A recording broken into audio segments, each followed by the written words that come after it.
Absolutely. We'll talk, and I want to hear more about the Olympics as well. That's great. France, I'm French. France is doing the Olympics very soon.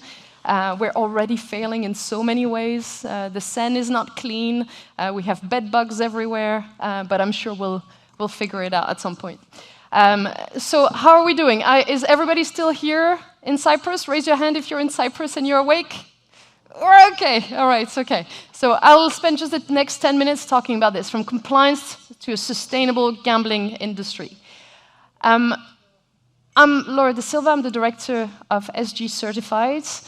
And I like to see people raise their hand or shout. So I want to hear you shout. If you know any of the terms on the screen, I want to hear you say them. Anybody?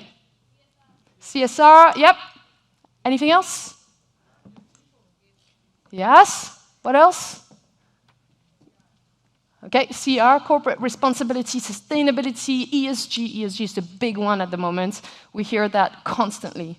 So we've been talking about player protection a lot this morning, and I believe player protection is definitely one of the most important areas when it comes to gambling operators and how they operate, when it comes to regulators and so on. But I think we also need to think beyond. Operators, whether you're a gambling operator or regulator, have so much power. We have ministers here, we have academics, we have lots of different people. Typically, gambling operators or lottery operators have the highest reach within a country of any brand. They're in different shops, they're everywhere. They have the highest brand recognition very often, the national lottery specifically. They also have very often the highest marketing spend. They also have a very brilliant workforce. So you have a lot of assets and a lot of resources that makes your industry extremely, extremely powerful. So yes, player protection is critical, but we also need to look beyond. What is the responsibility of operators to go beyond responsible gaming? So corporate social responsibility, ESG, and so on, they're all different terms with different meanings, but generally they mean a little bit the same. But I'll just take one formal definition of CSR, corporate social responsibility, which is about balancing and integrating economic, social, environmental goals and impacts on society and the overall strategy of a company. What does that actually mean? We'll come to that. Okay, I want to see if you're still awake. Who can tell me what's that building over there? Raise your hand if you recognize it. Come on, there's people who are from London. If you're not raising your hand, I'm getting worried. Yep. Tate Modern. And anybody knows the Tate Modern? Raise your hand if you know the Tate Modern in London. Okay, so it's one of the most important art institution, I would say, in London and in the UK. Absolutely brilliant collection. If you come to London, you should come and see it. There's some great stuff happening there. But it also had this. Okay, raise your hand if you have Netflix. Who has Netflix? Yes. So on Netflix, you will see there's a great movie or a limited series that talk about the Sackler family. The Sackler family made its money by selling this, the OxyContin. But they were also one of the funders of the arts in the Louvre in Paris and so many institutions. So they were this big brands, and they were seen as being wonderful.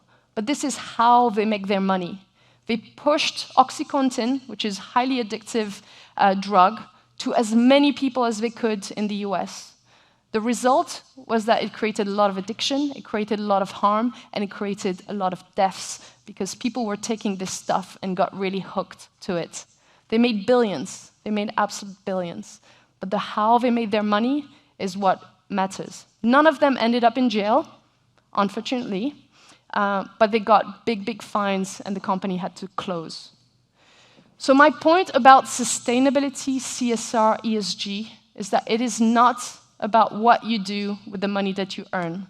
If I hear companies telling me, hey, we're great because we're giving money to charity, it's great, it's lovely, please do give money to GamCare, give money to great charities, that's important. But that does not make you responsible. That does not make you sustainable. What matters is how you make that money and the why. If the how you make the money is by using AI to target people who are experiencing gambling harm, like some companies do, but then you give £100,000 or dollars or whatever to a charity, you are not a responsible company. And you're clearly not a company that personally I would want to work for, and I'm sure many people would not want to work for you. So, sustainability, CSR, all of this. It's not about what you do with the money that you earn, it's about the how and the why you make that money. So let's look at how we got there. It's actually, in the past, companies cared more about society and the environment, believe it or not, than now. But now we see this kind of evolution again. First of all, we have those companies who really focus on complying with the laws. That's what they care about. And they make philanthropic donation. That's great, nothing bad about it. But that doesn't make you responsible. So that's about the where you spend money.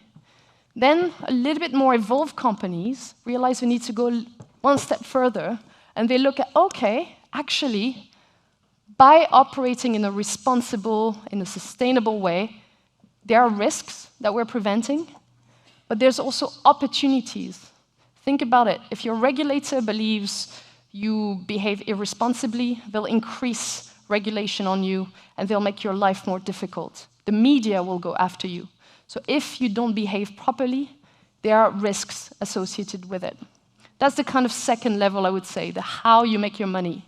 And then the third level is those companies who think about the why and go beyond about the how they contribute to society and the environment. Those companies that align the business strategy and use their power to serve their country, to serve their people, to serve their planet. Cyprus, such a beautiful country. I was about to swear. It's such a beautiful country. It's absolutely stunning.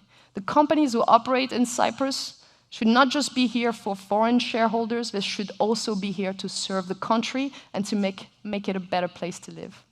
And so this is, for me, the third level of the kind of companies that we would be proud to work for. So to help those companies behave and know what actually works, what is effective, very often you have standards, licenses, codes. We've heard about the EGBA codes, we've heard about the Danish, Dutch regulations, but very often regulators are behind. They don't have resources, sometimes they don't have the knowledge about the industry and the impacts, and it's quite hard to keep up. They're doing their best, but very often they're behind on what actually is needed. So we need to help them. We need to support them. The other aspect of the coin is the operators. And operators have a lot of excuses or reasons, you can name it the way you want, very often not to do what is effective. And some reasons, some excuses are absolutely legitimate, but very often it's by not seeing the bigger picture and the importance of doing well as a company by doing good.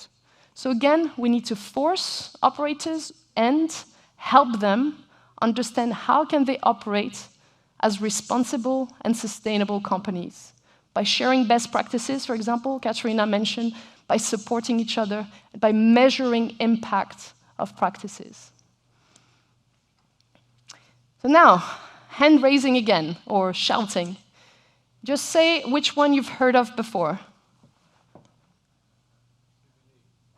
CPD, yeah. It actually should be CDP. Has anybody heard of CDP?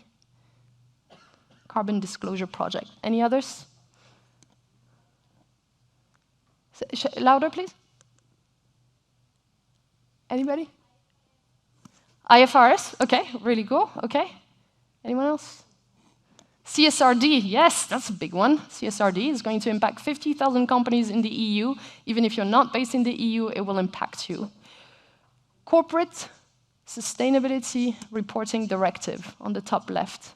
All of these are either regulations or standards or guidelines that companies, every single one, I believe, in this room, will have to follow at some point. Yes, there's an element of player protection within them, but there's huge elements around environmental impact as well. Raise your hand if your company, organization, you might be working for a university or the ministry, it's the same. Raise your hand if the organization you work for understands its carbon emission levels. Okay, we've got one. Okay, I'll quiz you after just to make sure it's true. I'm teasing. So everybody should raise their hands. Now, environmental impact is not only going to be a mandatory requirement for all the organizations in this room, but this is something that we really, really need to happen. I had somebody earlier telling me about the floods, about the droughts, about all the different weather issues. Just don't think of it just as doing something nice. This is something that impacts your business, that impacts your employees, and therefore every single company are now mandated to do something about it. So if you don't know about these terms, tomorrow morning there's a session on CSRD, on environmental impacts. Just ask the team at the NBA and come and join in and learn what your organization can do. So just very quickly, I'm here because I've been working in this industry and other industries for quite some time, and I realized that very often we're trying to go as fast on some things as possible without realizing about or without thinking about impacts of practices. What actually works? What serves the player? What serves the country? And so our mission in my company is to make the industry sustainable, not to make the industry more sustainable. There's no such thing. It's about making the industry sustainable. And we want to ensure that companies have no option but to act ethically and responsibly. That means no more excuses, no more reasons. The only path is to act ethically and responsibly. So what I'd love to encourage all of you to do is to join us. So we are leading a platform called SG Certified, and the idea is to have regulators, standard setters, set up their guidelines on the platform and to learn about what is actually effective, what works. We want to work with operators and help them, take them by the hands and give them the resources that they need in order to be sustainable. It's not an area of competition, it's an area we should all talk to each other and support each other. And we want to work with experts and auditors as well. How do we make this industry sustainable and work for the long term?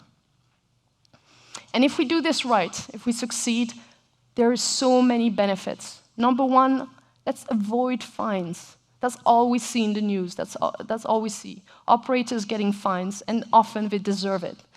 Lots of fines. We see also, from a brand point of view, we see gambling brands. Sometimes people even have issues with the word gambling. We heard that before. It's associated with something really negative. How do we turn this around? It should be entertainment, fun. It shouldn't be something that is associated with harm. And then what about efficiency? How do we make sure that companies can recruit the best talents, the people that actually would be proud to work for you? And to be proud to work for a company, you want to work for a company that if you're at the barbecue with friends, you're not ashamed of saying what you do or who you do it for. You are so proud. And pride very often correlates with the impact of the company. And then another reason is, unfortunately, I don't use it with CEOs because very often leaders care a little bit less about this, unfortunately. But at the end of the day, we don't have a choice, specifically when it comes to environmental impact. It's not up to the regulator, it's not up to people and the public, it's not up to companies, it's up to absolutely every single one of us to try to do something to make sure we breathe the air that feels good, to make sure we can bathe in the Seine or wherever without feeling we're going to get sick, and to make sure that we are in an environment that feels good not just for us, but also for our children. So I encourage you to come on that path as well. Think about player protection very critically, but think also beyond.